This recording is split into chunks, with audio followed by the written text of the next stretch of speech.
Hello everyone. Welcome everyone to the channel's Strange Night podcast. Story 1. The Murder in the Silver Vault.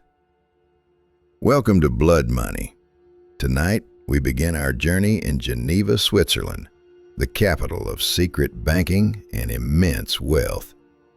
Here we will witness the horrific crime of parents who prioritize the security of their assets over the life of their own son. This is the story of Christophe and Isabelle D. and their ill-fated son, Remy. Christophe D. was a renowned international financial lawyer, and Isabelle was an influential social philanthropist. They lived in a mansion overlooking Lake Geneva, with their bank accounts carefully stored in Swiss silver vaults. They had a seemingly perfect life: power, wealth, and the absolute respect of high society. However, their only pride, Remy, was a miserable failure. At 25, Remy was deeply in debt from gambling and drug addiction. He was unemployed, dependent on his parents' allowance, and frequently threatened them for money. Worst of all, Remy held the key to his parents' dark financial secrets: complex money laundering and tax evasion schemes that could cost Christophe his license, lead to prosecution, and ruin the entire family empire. Christophe and Isabelle had tried to help Remy in many ways, sending him to rehab multiple times, paying off his debts. But after Remy stole a large amount of jewelry from the family safe and threatened to publicly expose his father's secrets for a final ransom payment, they realized that their son's existence was an unacceptable threat to their careers and freedom. To them, Remy was no longer a son, but a ticking time bomb that needed to be neutralized. Their plan was executed with cold, calculated precision. They decided to stage Remy's death as a drunk driving accident. On a late Saturday night, Christophe invited Remy to the villa with the promise of giving him the final ransom money. Isabelle prepared an expensive glass of red wine laced with a potent sedative. After Remy drank it and fell into a deep sleep, they moved him into his sports car. Christophe drove the car to a secluded mountain road near the border, an area notorious for accidents due to poor visibility and high speeds. Before leaving the car, Isabelle injected Remy with a powerful poison, ensuring that even if he survived the crash, he would not live. Christophe then pushed the car over a steep cliff. The accident was reported as a tragic case of driving under the influence. Swiss police and the media expressed deep sympathy for Christophe and Isabelle, who suffered the agony of losing their son. However, Detective Capo Moreau, who may be familiar from the previous series, was assigned to the case. He noted the near emotionless perfection in Christophe and Isabelle's grief. Moreau noticed a strange detail. Remy was found in the driver's seat, but the head injury did not perfectly align with such a violent crash. Moreau requested a thorough examination of Remy's body. Forensic analysis subsequently detected traces of sedatives and a subtle injection mark on Remy's arm, as well as an extremely high concentration of poison in his blood, which utterly contradicted a simple accidental death.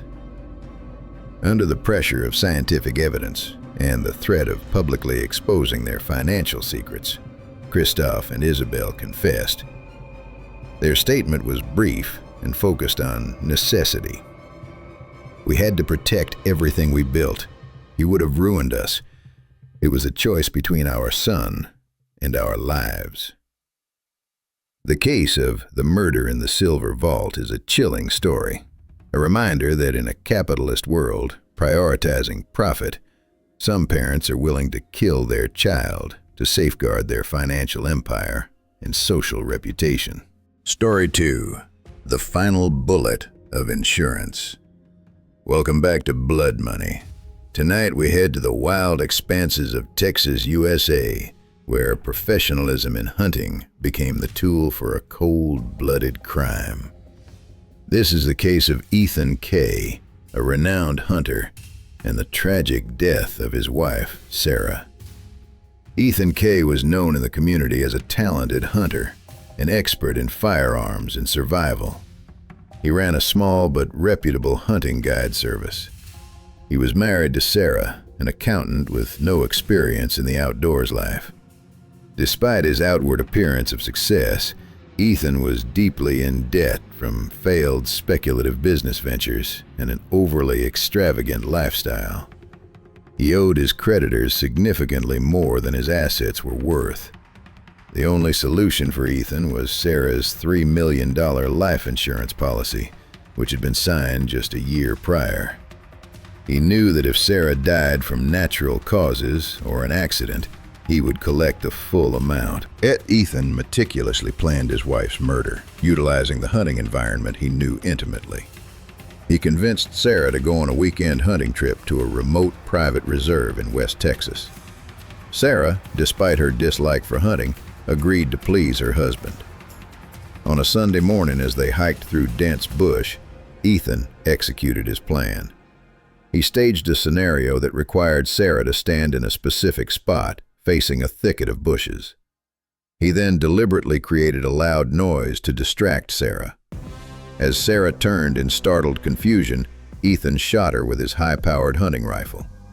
He fired from a close distance and at an angle calculated to make the wound look like a gun accident where he had mistaken her for game.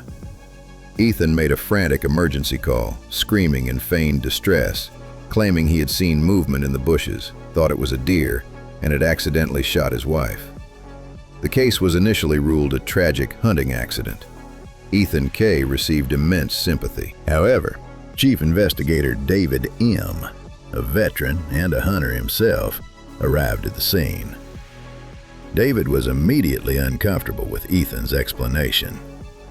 David M. knew that a professional hunter like Ethan would never shoot without clear target identification, especially knowing his wife was in the area. David focused on the angle of the bullet. Geometric analysis of the bullet's trajectory showed that Sarah was shot at an angle impossible if she had been standing still or moving straight. That angle could only happen if she was turning her back or turning around abruptly. This contradicted Ethan's claim that he saw movement directly in the bushes. More suspiciously, David discovered that Ethan's rifle had a complex safety mechanism, custom installed by Ethan, and it was virtually impossible for it to accidentally discharge. David M. zeroed in on the financial motive. He quickly uncovered Ethan's massive debts and Sarah's large life insurance policy, signed only months prior. When confronted, David didn't talk about the accident. He talked about professionalism. David said, "You're the best hunter in Texas, Ethan. You knew your target well. The only accident was that you didn't account for another good hunter showing up and reading the evidence that the bullet left behind."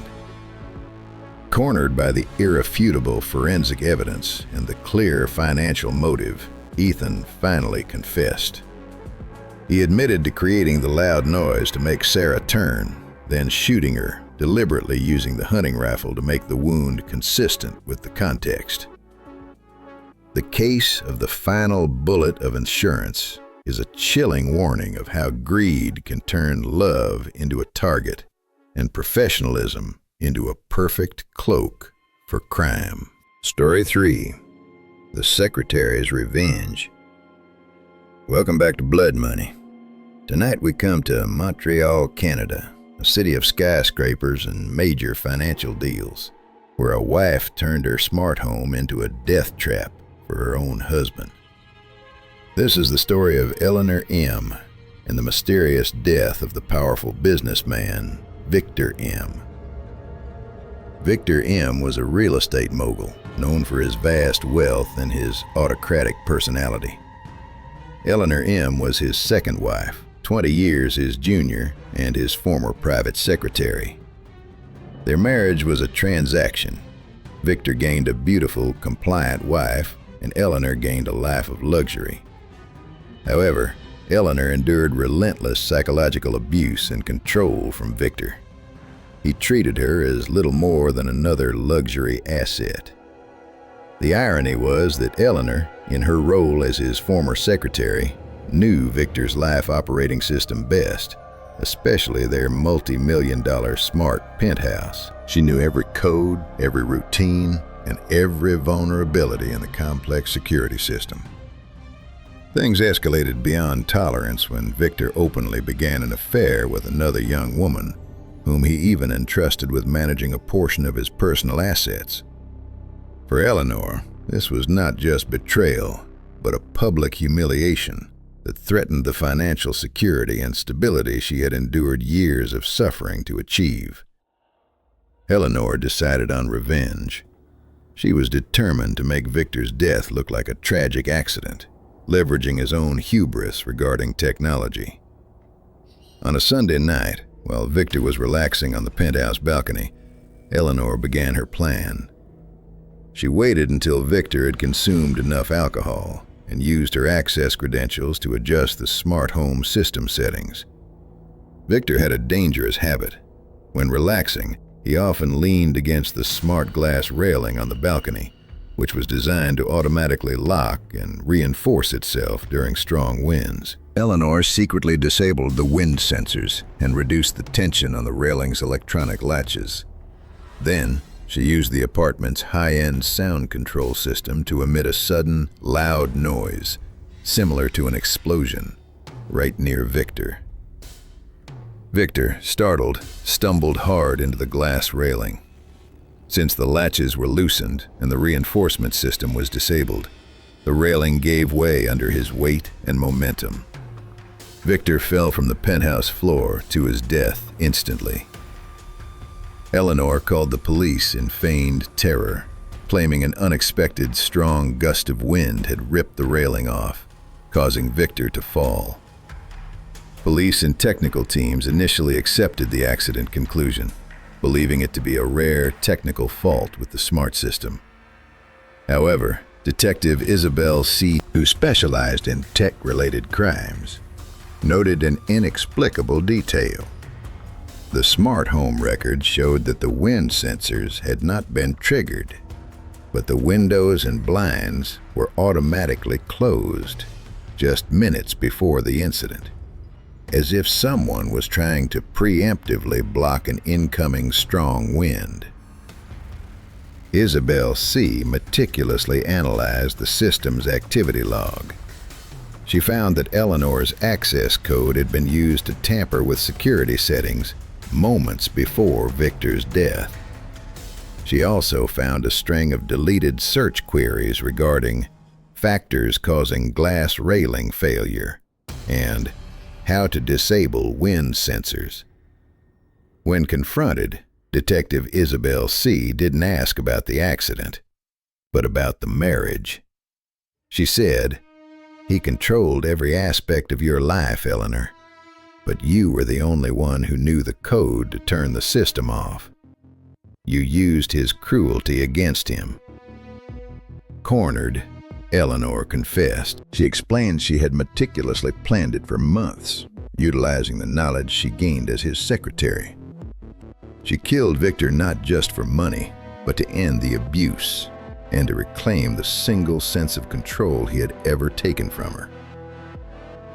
The case of the secretary's revenge is a chilling story of power abuse and cold revenge, proving that the sophistication of technology can also become a deadly weapon. Story 4. The Fatal Birthday Party. Welcome back to Blood Money. Tonight we come to London, United Kingdom, where art and greed intertwined to form a crime. This is the tragic story of two brothers, Alistair and Daniel H., co-owners of a prestigious art gallery, and the jealousy that led to death. The Hearth and Stone Family Art Gallery was a key destination in the London art scene. The elder brother, Alistair, 40, was the business operator, known for his conservatism and connections with classic collectors. The younger brother, Daniel, 35, was an artistic visionary and curator, bringing in major contemporary art deals that captured media attention. Although Alistair held the title of CEO, he constantly felt overshadowed by Daniel's talent and fame. Alistair's jealousy peaked when Daniel successfully negotiated a multi-million-pound partnership deal with a major tech investment fund, a deal set to shift most of the company's power and respect into Daniel's hands. Alistair could not accept his brother becoming the hero and surpassing him. He believed the company was his, and Daniel's innovation was a threat. Alistair decided to eliminate Daniel permanently, staging the death as a sudden medical accident. He knew Daniel suffered from a severe peanut allergy since childhood, but was always careful to carry an adrenaline auto-injector, EpiPen. Alistair planned the act for Daniel's birthday during a lavish party at the gallery. He acquired a concentrated, tasteless, odorless poison capable of triggering a powerful anaphylactic-like reaction. During the toast, Alistair handed Daniel a glass of rare vintage wine.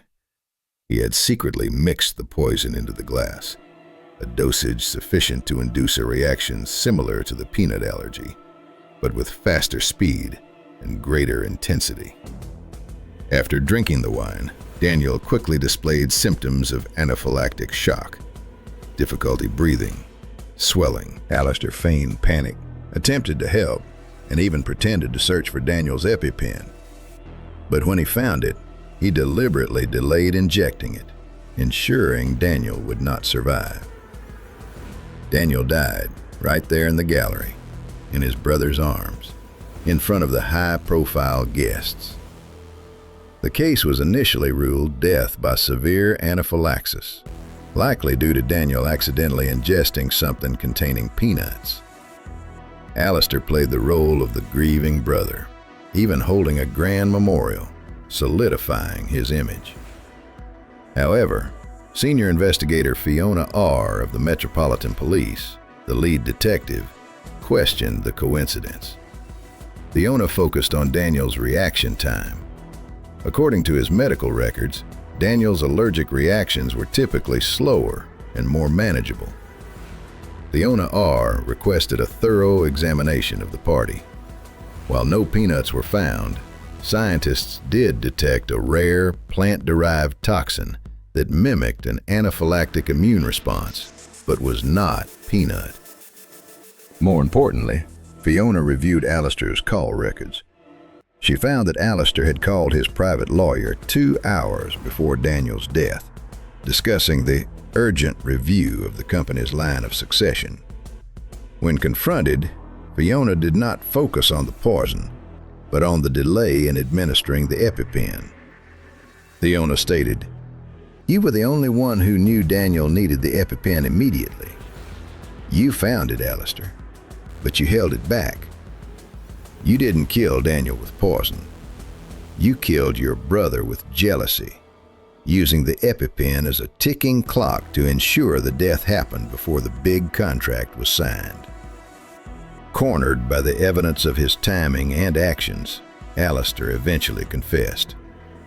He admitted to using his brother's medical condition to mask the crime, killing him not for direct cash, but for the power and respect his brother was about to command. The case of the fatal birthday party is a terrifying story of professional jealousy in the art world, where personal power can be a more devastating motive than any material asset. Story 5.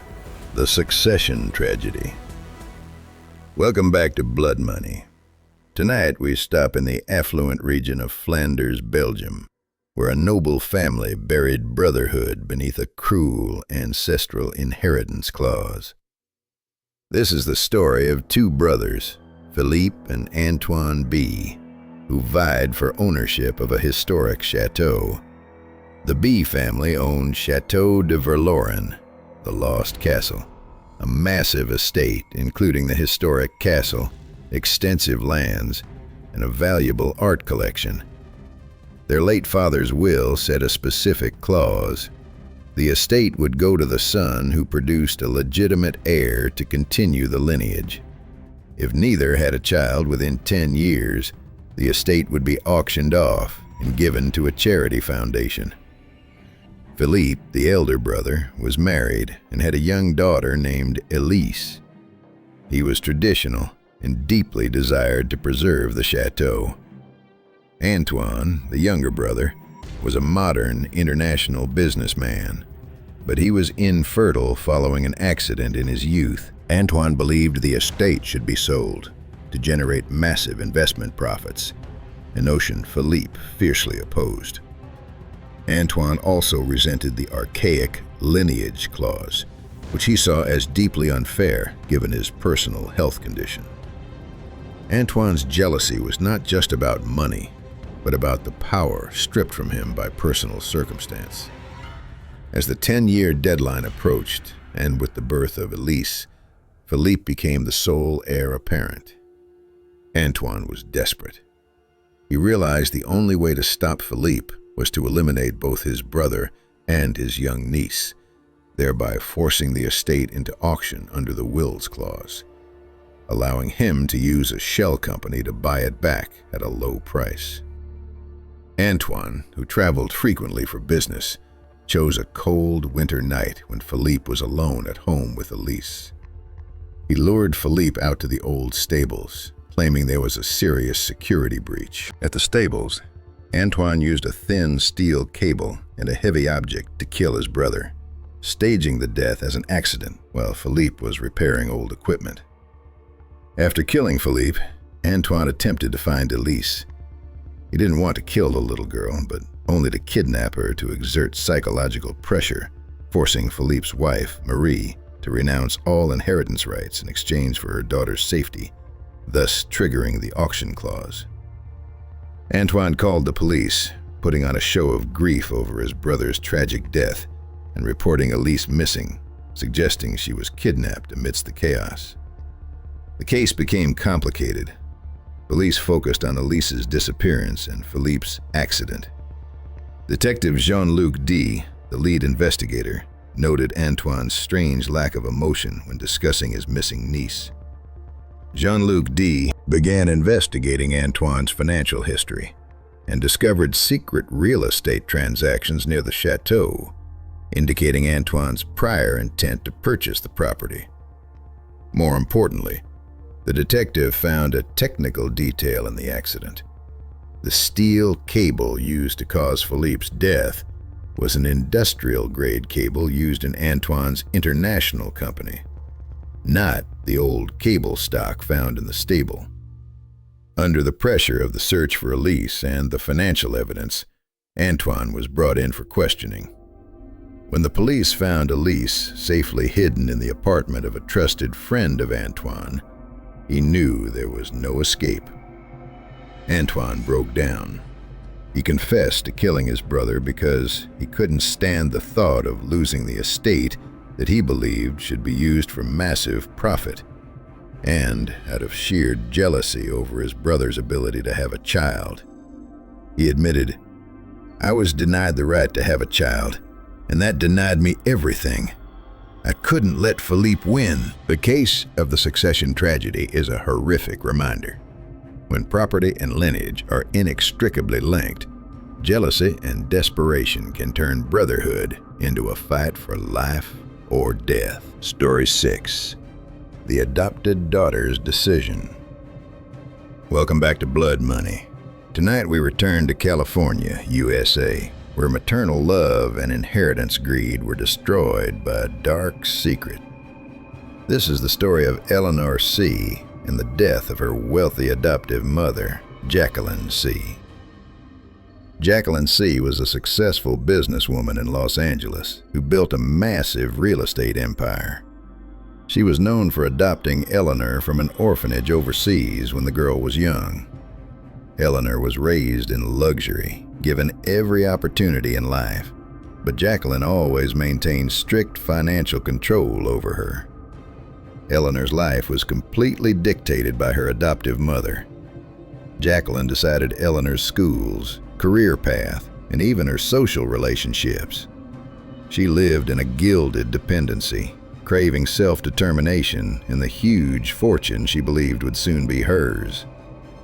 Everything changed when Eleanor accidentally found an old document in her mother's safe. The document revealed a shocking truth. Jacqueline hadn't just adopted her. She knew Eleanor's biological and very wealthy family. Furthermore, Jacqueline had actively intervened to prevent Eleanor from meeting her biological parents, even after they searched for her, solely to keep her as her own sole heir. Eleanor felt profoundly betrayed. She realized her life was a deception built on Jacqueline's selfishness.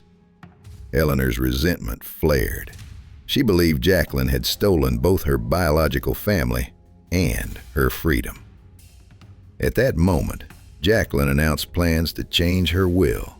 She would transfer the majority of her assets into a more tightly managed trust, only allowing Eleanor small monthly stipends. This would ensure Eleanor could never take control of the fortune herself.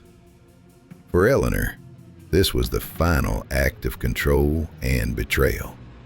She decided her adoptive mother had to die before the new will was signed. Eleanor planned to stage Jacqueline's death as a fall down the stairs in their mansion.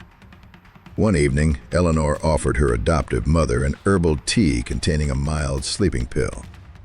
Once Jacqueline was drowsy, Eleanor helped her up the luxurious wooden staircase.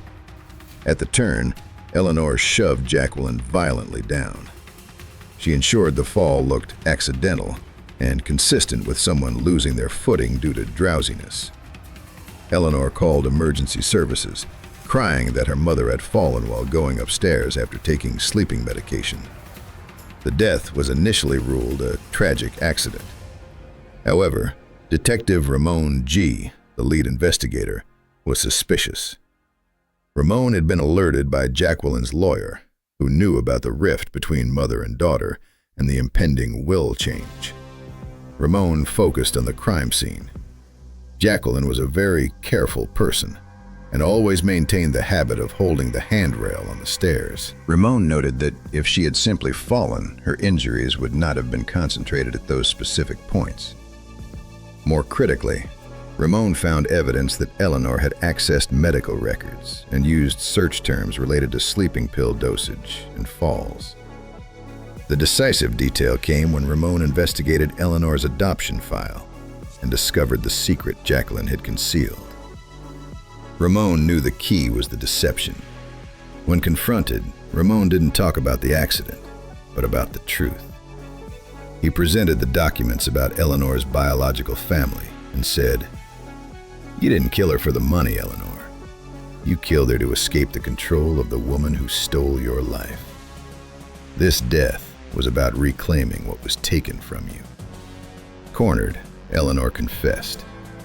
She explained that she hated the adoptive mother who had built her life on a lie.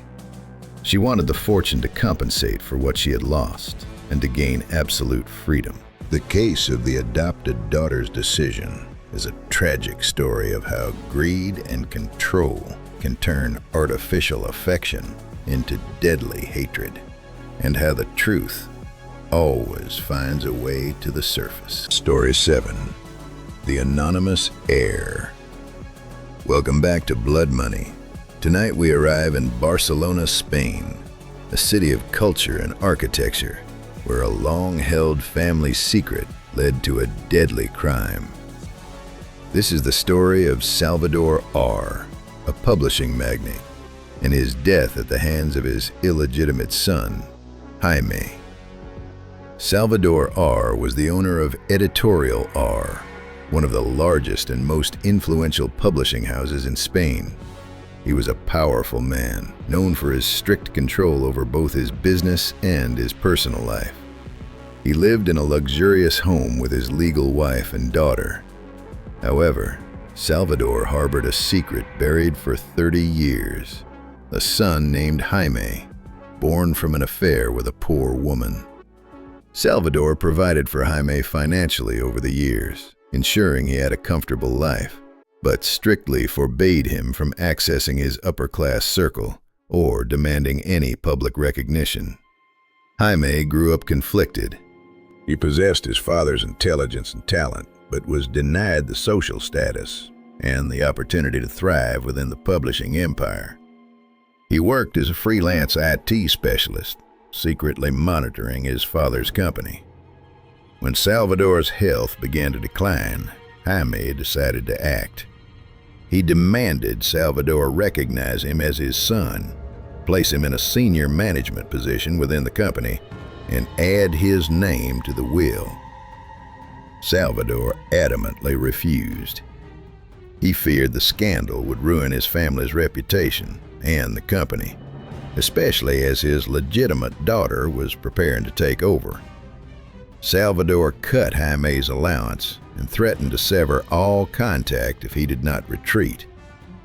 For Jaime, this was not just about losing money, but a complete denial of his existence and worth. He decided to reclaim what he believed was his rightful position by eliminating his father. Jaime, using his IT skills, created a false ID to gain access to the editorial office building in the city center late one night. He knew his father often stayed very late in his private office. Jaime confronted Salvador in the office, demanding one last time. When Salvador shouted his refusal and called him a shameful mistake, Jaime lost control. He used a heavy marble paperweight from his father's desk to attack him. After killing his father, Jaime acted systematically.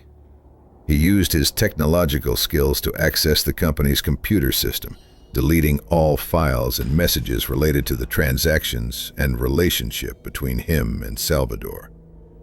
He took a small amount of cash and staged the scene as a botched robbery, leaving a window slightly ajar. Salvador R's death sent shockwaves through the publishing industry. The police initially suspected an armed robbery. Detective Capo Elena P. was assigned to the case.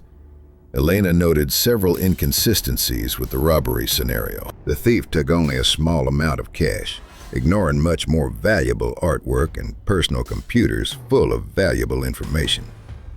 Furthermore, who would kill someone with such a bulky paperweight? Elena P. focused on the IT system. She discovered traces of high-level malware used to selectively erase files. She realized that no ordinary thief would possess the skills to execute such sophisticated data deletion. The investigation eventually led Elena to Jaime. Initially, he appeared as a witness, an IT expert hired by the company to recover the lost data. Elena P. found fragmented financial records that Salvador hadn't managed to delete, showing periodic payments to an unknown individual. Using DNA evidence from the scene, the police ultimately confirmed the paternal relationship between Salvador and Jaime. When confronted, Elena P. showed Jaime the picture of the blood-stained marble paperweight. She said, "You tried to erase every electronic trace of your existence, Jaime, but you couldn't erase your own blood. You killed your father to reclaim your name and position, but now you will be remembered for the crime, not the legacy." Jaime broke down. He confessed to killing his father because of the denial of recognition and the fear that he would never gain the status he deserved. The case of the anonymous heir is a tragedy of how familial power and the greed for status can turn a father-son relationship into a corporate life-or-death struggle. Story 8. The Deadly Consulting Contract. Welcome back to Blood Money. Tonight we arrive in Sydney, Australia, the bustling financial heart, where two best friends turned their consulting firm into a bloody battleground over insatiable greed. This is the story of Liam F. and Marcus R., the co-founders of Ascend Consulting. Liam and Marcus were close friends since university, building Ascend Consulting from the ground up into a reputable mid-sized financial consulting firm in Sydney. Marcus was the strategic brain, while Liam was the client manager, securing major contracts. They had a seemingly robust partnership, at least on the surface. However, competitive pressure and financial greed fractured their friendship. Marcus began engaging in fraudulent activities, using insider information from client companies to execute illegal stock trades, netting millions of dollars without Liam's knowledge. Liam, who always prided himself on the firm's integrity, accidentally discovered these shady transactions while checking a subsidiary account. He confronted Marcus, shocked and deeply betrayed. Liam knew that if this came out, it would not only ruin their careers, but potentially send both of them to prison. Liam demanded that Marcus immediately cease the illegal activities and return the money, or he would report Marcus to the financial regulators. For Marcus, this was unacceptable. He feared losing his freedom and refused to give up the enormous profits pouring in. Marcus realized that Liam, with his blind honesty, was an irreconcilable threat. Marcus decided to eliminate Liam, staging his friend's death as a botched robbery in their office. Marcus scheduled a late-night meeting with Liam at their luxurious office, under the pretense of discussing a major new contract.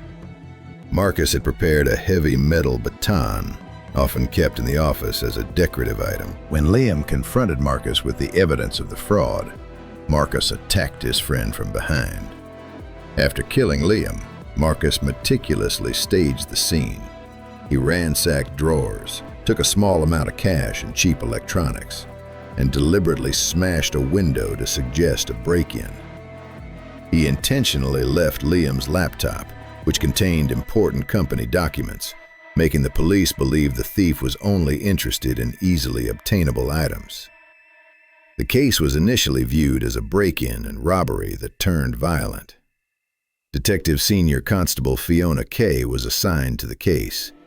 Fiona was immediately suspicious. She noted a stark contradiction. Why would a thief break into the 20th floor of a tightly secured office building just for a few $100s in cash? And why would the robber use a decorative baton readily available in the office, instead of bringing their own weapon? Fiona Kay focused on the damage analysis. She noted that Marcus's office was untouched. Only Liam's desk was disturbed. This suggested the attacker knew their specific target. Fiona began digging into the company's financials. She uncovered discrepancies between the company's tax records and Marcus's huge personal investments. She also found a critical warning email from Liam to an internal lawyer, sent just hours before his death. When confronted, Fiona Kay didn't talk about the robbery. She spoke about the betrayal. Fiona said, "You built Ascend Consulting together, Marcus. You knew Liam's honesty was what protected your clients. But you killed Liam for that honesty, because you needed to sell that honesty to sustain your illegal empire. You sold your friend for the price of an insider trade." Cornered by the evidence of greed and betrayal, Marcus collapsed and confessed. He admitted killing Liam to prevent financial ruin and protect his network of fraud. The case of the deadly consulting contract is a chilling reminder of the toxicity of greed in the financial world. To some, friendship means nothing compared to millions in illicit profits. Story 9. The Autobahn Killer. Welcome back to Blood Money. Tonight we travel along Germany's famous Autobahn, where unrestricted speed became the perfect cover for a mobile predator. This is the story of Klaus H., a long-haul truck driver, and his innocent victims along the rest stops.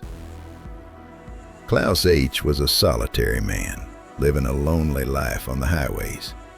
His job? Transporting cargo overnight between major cities in Germany and Europe granted him perfect freedom and anonymity. He did not kill for money or power, but for the morbid satisfaction of a psychopath. Klaus sought absolute control over the lives of the vulnerable and isolated. He considered the remote rest stops and parking lots along the Autobahn his hunting ground.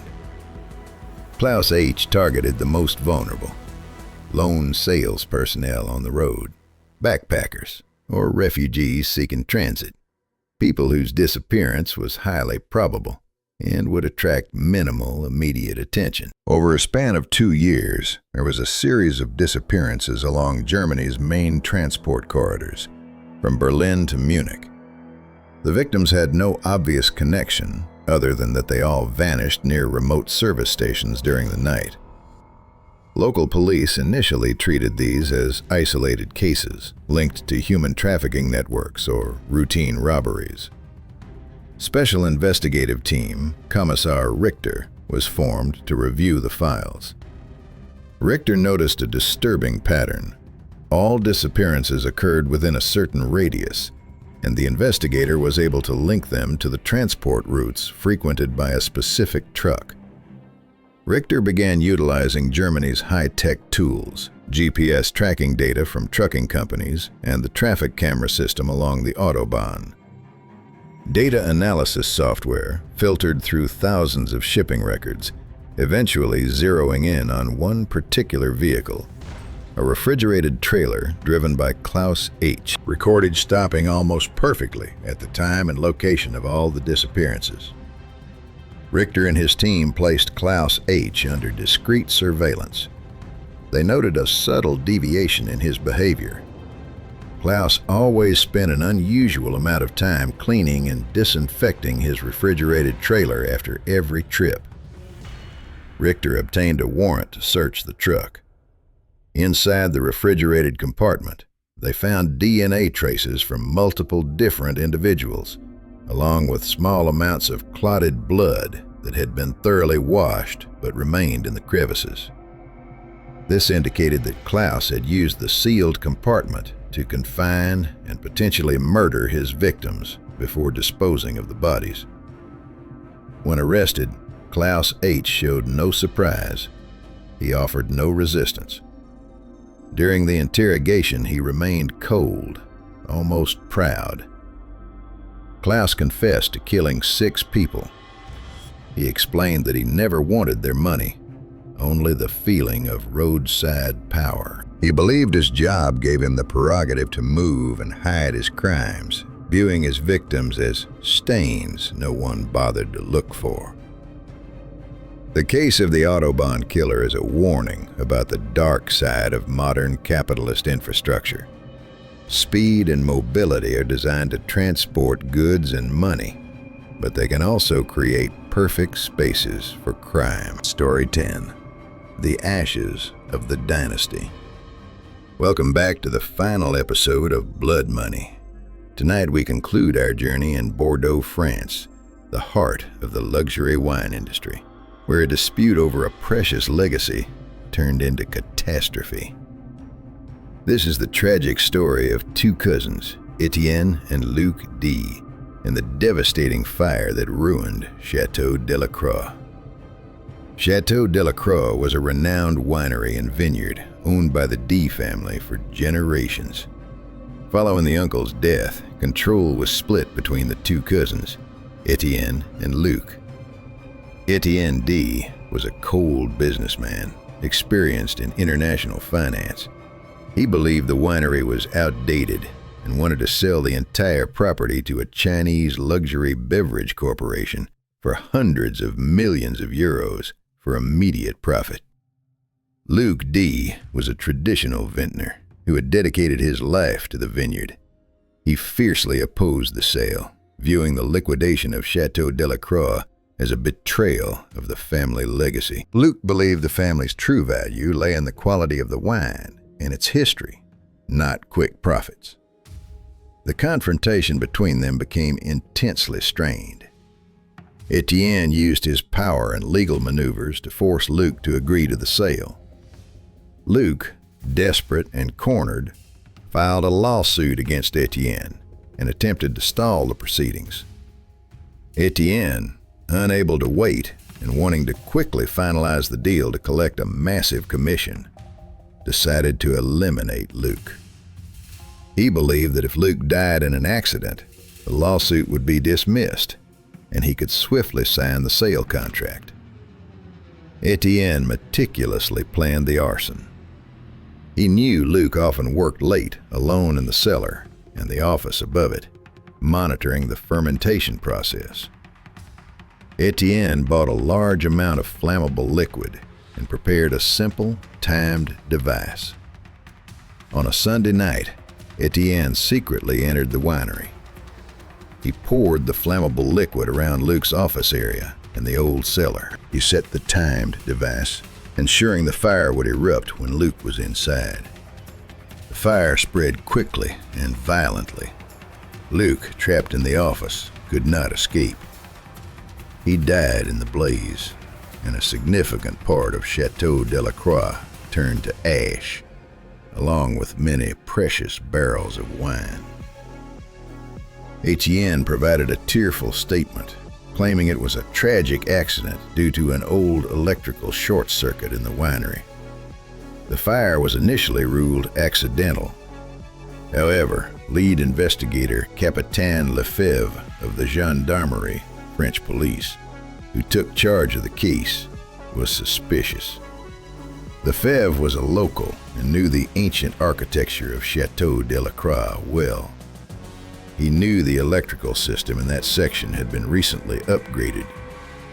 Lefebvre focused on the burn pattern. Arson forensic experts determined that the fire spread too quickly and too intensely to be just an electrical short.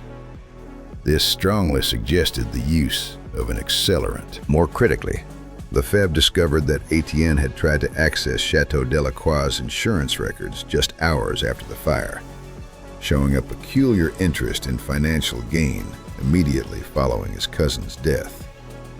The investigation led to evidence of secret negotiations between Etienne and the Chinese corporation, along with emails expressing frustration over the delays caused by Luke. Under the pressure of the financial and forensic evidence, Lefebvre confronted Etienne. Lefebvre said, "You killed Luke to sell what you didn't create. This fire is not the ashes of the winery, Etienne. It is the ashes of your jealousy and your greed. You destroyed a legacy just to gain a few extra million euros in cash." Etienne broke down and confessed. He admitted to the arson, not only to eliminate Luke, but also to create a finality to the dispute, ensuring the sale of the asset would proceed without any legal obstacle. The case of the ashes of the dynasty is a terrifying tale of how capitalist greed can destroy not only lives, but cultural heritage, turning traditional values into assets for liquidation.